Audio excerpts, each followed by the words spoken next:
The definition of suspense: a quality in a work of fiction that arouses excited expectation or uncertainty about what may happen. I prefer to suggest something and let the audience figure it out. The big difference between, we'll say, suspense and shock or surprise is that in order to get suspense, you provide the audience with a certain amount of information and leave the rest of it to their own imagination. That was Hitchcock explaining the element of suspense. The key point he's making is that to create suspense, the audience must have a certain amount of information to start with. He builds suspense not only through the nail-biting scenes, but throughout the whole film. Take a look at his 1963 film, The Birds.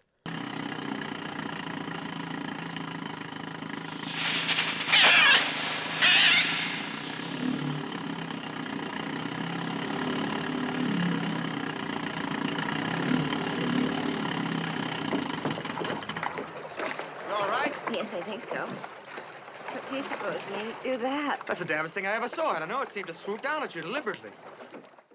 The first instance of a bird attacking is an example of how to create the first step in building suspense. It seems like a standalone part of the story at the start, until you see how it all develops.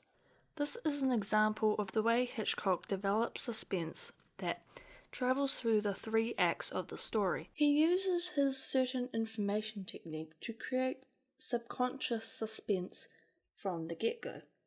This is where Jewel comes in.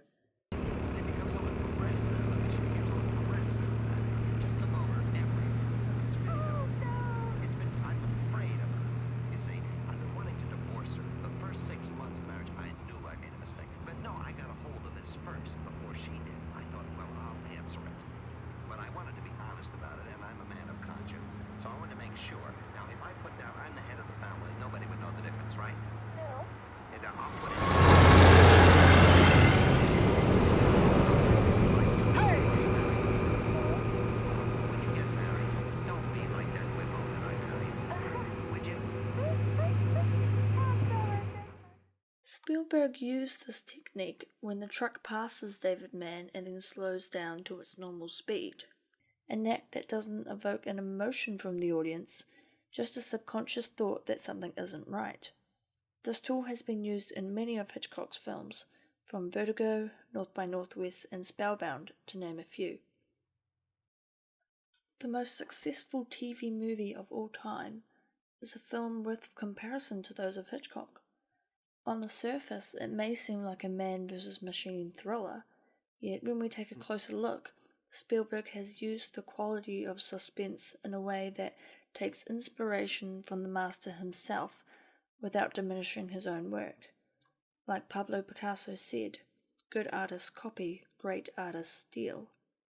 And I read the short story and I said, wow, this is terrifying. This is like a Hitchcock movie. It's like Psycho or The Birds, only it's on wheels. A truck chasing a salesman through the desert. And she said that you didn't see the driver. You might see a hand out the window telling him to go on into oncoming traffic. You might see his boots, but you would never see the face of the driver. That was Richard Matheson. And that attracted me more than anything else. The unseen is always more frightening than what you throw in the audience's face. What I learned from Hitchcock was don't ever let the audience off the hook. Be a whore about keeping the audience on tenterhooks as long as possible before giving them some clue or some kind of relief. And so if Hitchcock was ever whispering over my shoulder during the making of Duel, it was simply that. Don't answer these questions just because ABC has airtime problems and you've got an air date. Take your time and draw out the suspense as long as possible.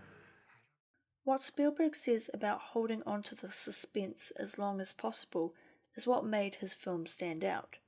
Days after watching the film, I found my thoughts drifting to the scene in Chuck's cafe.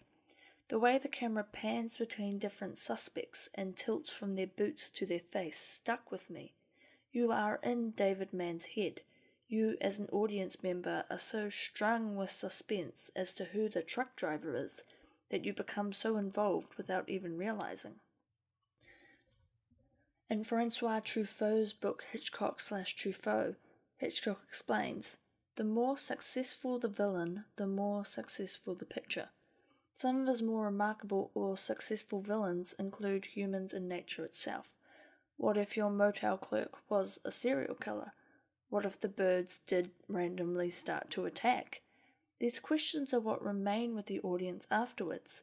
These types of villains are not the Dr. Goldfingers or Terminators of cinema. They are part of our ordinary day-to-day life, and that's what makes them so frightening.